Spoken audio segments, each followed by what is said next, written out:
तो जो भी स्टूडेंट हमारे दीनदयाल उपाध्याय गोरखपुर यूनिवर्सिटी यानी कि डीडीयू से है, उनके लिए आज का ये वीडियो बहुत ही इम्पॉर्टेंट होने वाला है, क्योंकि आज के इस वीडियो में मैं लेकर आया हूँ आपके BSc first year first semester botany का मॉडल पेपर, जिसका टाइटल है माइक्रोबायोलॉजी एंड प्लांट पैथोलॉजी। और जैसा कि हम सभी जानते हैं कि आपका जो पेपर होता है वो ओएमआर बेस्ड, यानी कि आपके पेपर में एमसीक्यू क्वेश्चन आते हैं।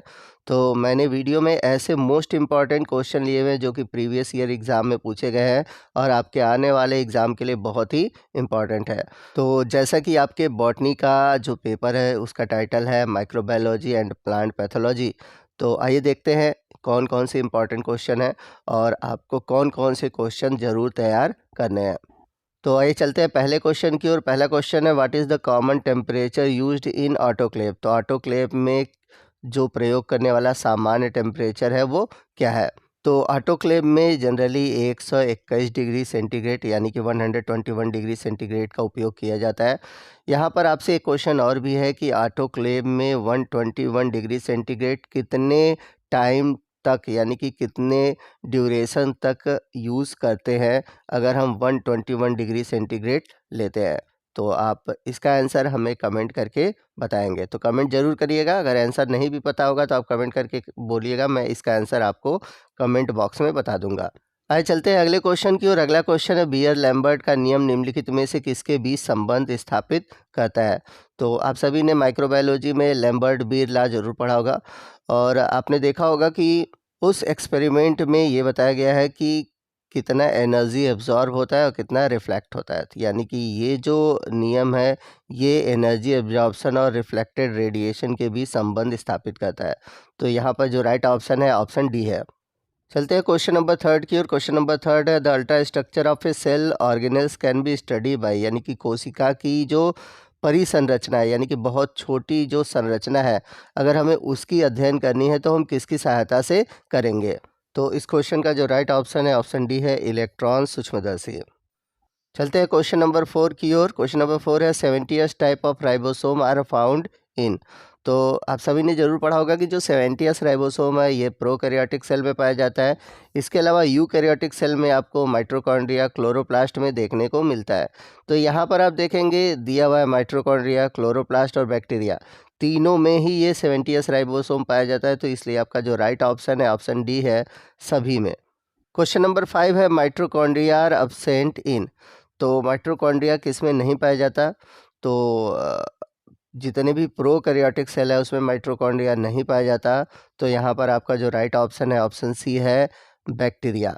और आपको एक चीज़ ये भी बता दें कि ये क्वेश्चन बहुत बार रिपीट हुआ है, लगातार कई सालों में आया हुआ है। इस क्वेश्चन से जुड़ा हुआ एक क्वेश्चन मेरे पास और भी है, मैं पूछना चाहूँगा, हो सकता है किसी साल ये क्वेश्चन पूछ लिया जाए। क्वेश्चन ये है कि जब बैक्टीरिया में माइटोकॉन्ड्रिया नहीं होती तो बैक्टीरिया में ऊर्जा का उत्पादन किस संरचना के द्वारा होता है। तो आपको बताना है कि बैक्टीरिया कैसे एनर्जी का प्रोडक्शन करता है जबकि उसके अंदर माइटोकॉन्ड्रिया नहीं है। तो इसका आंसर आप हमें कमेंट करके बताएंगे, नहीं पता होगा तो मैं कमेंट में ही आपको इसका आंसर बता दूंगा। क्वेश्चन नंबर 6 है, जीवाणुओं के जीनोम से बनी संरचना कहते हैं। तो बहुत ही इंपॉर्टेंट क्वेश्चन है। आपको बता दें कि इस क्वेश्चन का जो राइट ऑप्शन है ऑप्शन डी है, न्यूक्लियोइड यानी कि केंद्रकाव। चलते हैं क्वेश्चन नंबर 7 की ओर। Some bacteria are not easily killed because of. जो कुछ जीवाणु होते हैं वो आसानी से मारे नहीं जा सकते, इसका रीज़न क्या है। तो इस क्वेश्चन का जो राइट ऑप्शन है ऑप्शन डी है, इंडोस्पोर फॉर्मेशन, अंतः बीजाणु बनने के कारण। चलते हैं क्वेश्चन नंबर 8 की ओर। क्वेश्चन नंबर 8 है, इनमें से कौन से जीवाणु पेनिसिलिन के प्रति प्रतिरोधी हैं क्योंकि उनकी कोशिका भित्ति में नहीं पाया जाता। तो आपको बता दें कि जो पेनिसिलिन के प्रति प्रतिरोधी है वो है माइकोप्लाज्मा। तो आपका जो राइट ऑप्शन है ऑप्शन सी है। माइकोप्लाज्मा से जुड़ा हुआ एक इम्पॉर्टेंट चीज़ और भी है कि अगर इसमें कोशिका भित्ति नहीं पाई जाती तो इसका जो सेल का शेप होता है वो बदलता रहता है। इसीलिए माइकोप्लाज्मा को हम जोकर ऑफ प्लांट किंगडम यानी कि वनस्पति जगत का जोकर भी कहते हैं। बहुत इंपॉर्टेंट टॉपिक है, ये भी क्वेश्चन आपके एग्जाम में पूछा जा सकता है कि वनस्पति जगत का जोकर किसे कहते हैं। तो आपका आंसर होगा माइकोप्लाज्मा।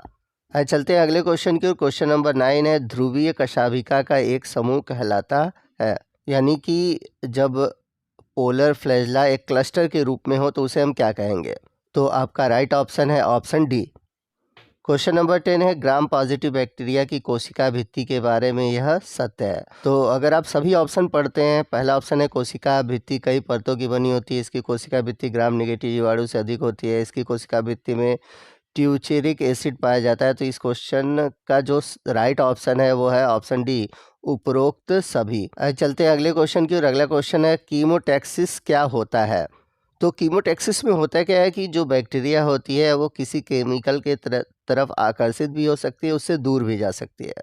तो इस हिसाब से देखें तो इस क्वेश्चन का जो राइट ऑप्शन है वो ऑप्शन सी है, जिसमें लिखा हुआ है किसी रासायनिक यौगिक की उपस्थिति में बैक्टीरिया की ओर या उससे दूर तैरना।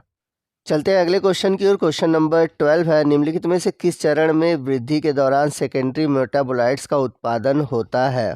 तो अगर आपने बैक्टीरियल ग्रोथ पढ़ा होगा तो उसमें आपने देखा होगा कि एक ऐसा फेज़ होता है जिसमें कि जो सेकेंडरी मेटाबोलाइट्स हैं उनकी वृद्धि बढ़ जाती है। तो उस फेज़ को क्या कहते हैं, यही इस क्वेश्चन में पूछा हुआ है। तो इस क्वेश्चन का जो राइट ऑप्शन है ऑप्शन सी है, स्टेशनरी फेज़। चलते हैं क्वेश्चन नंबर 13 की ओर। निम्नलिखित में से किसका उपयोग बैक्टीरिया कल्चर को लगातार उगाने के लिए किया जाता है? तो इस क्वेश्चन का जो राइट ऑप्शन है ऑप्शन ए है, कीमोस्टेट। चलते हैं क्वेश्चन नंबर 14 की ओर। मवेशियों में प्लूरोनिमोनिया किससे होता है?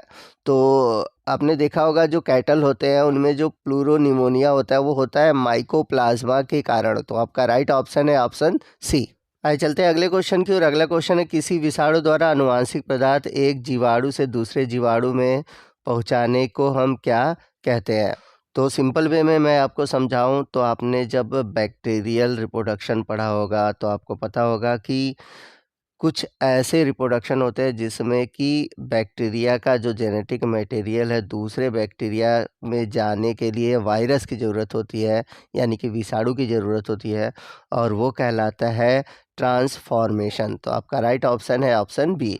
आइए चलते हैं अगले क्वेश्चन की ओर। अगला क्वेश्चन है, वायरस को सबसे पहले किसने पृथक किया था? देखिए, वायरस को पृथक करने का काम सबसे पहले स्टैनले ने किया था। तो आपका जो राइट ऑप्शन है यहाँ पर ऑप्शन ए है। लेकिन अगर देखा जाए तो इसको खोजने का जो श्रेय जाता है, जिसे हम फादर ऑफ वायरोलॉजी बोलते हैं, वो है इवानोव्स्की। तो यहाँ पर जो राइट ऑप्शन है ऑप्शन ए है, स्टैनले।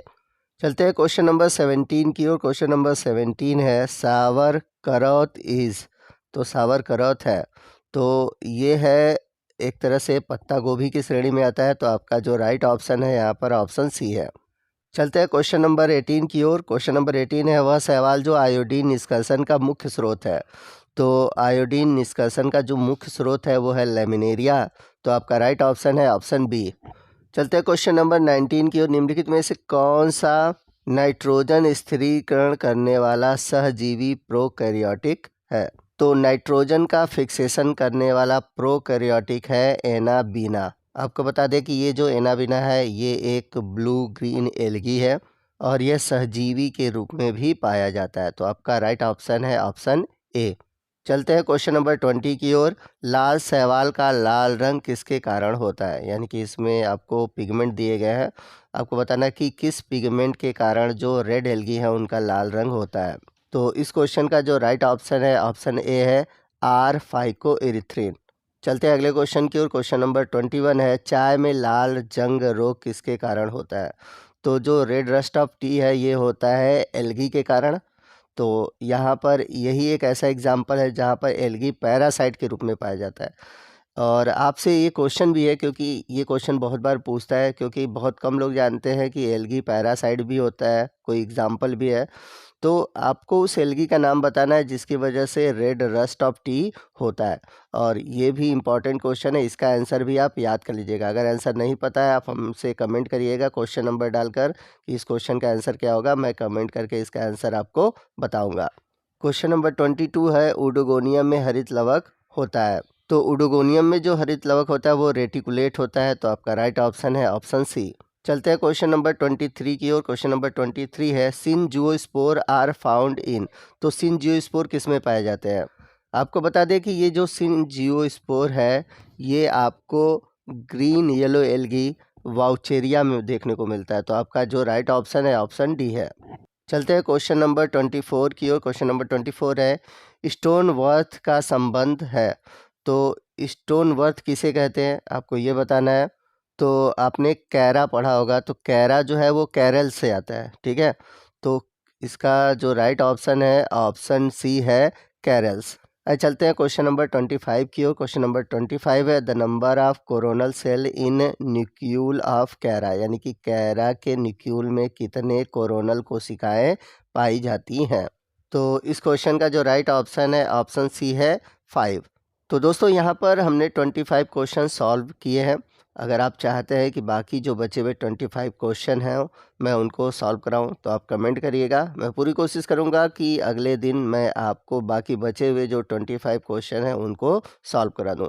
तो आपको आज का ये वीडियो कैसा लगा कमेंट करके ज़रूर बताइएगा। वीडियो अच्छा लगा हो तो प्लीज़ वीडियो को लाइक करिएगा, अपने दोस्तों में शेयर कीजिएगा। तो दोस्तों मिलते हैं अगले वीडियो में अगले टॉपिक के साथ। तब तक के लिए जय हिंद, जय भारत।